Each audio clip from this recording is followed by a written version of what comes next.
Hi, this is Samantha Sullivan's website.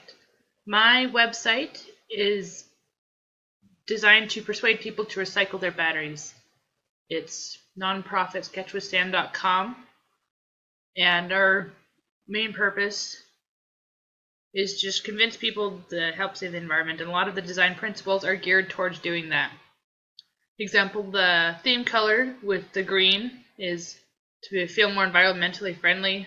Get the logo, which is supposed to be recycling, and batteries as well, with the different simple nav tabs, which are in page, so it'll jump you down to where you need to be. The pictures as well, I'll explain that closer to the end, the design choices on that. But we'll start out with the overview.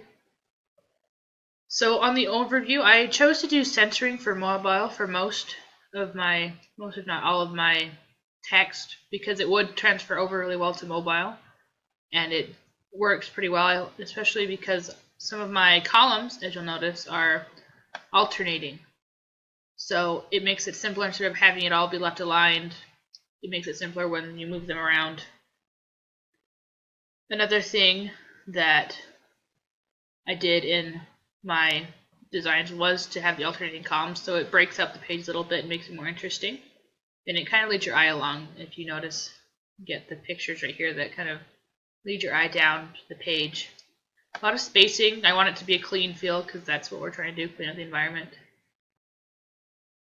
The full width images are important for my site because if you notice at the top, this one is dead forest.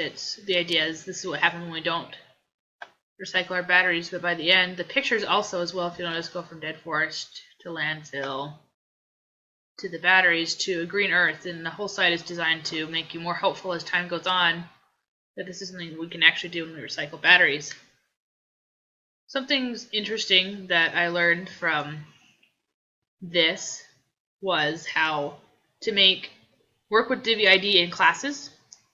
So it all works out. The text will all turn white and won't mess with other sections and modules. Another thing I learned is working with the footer. That was incredibly difficult, but it's good to know for the future. I just learned a lot about optimizing images. It was interesting.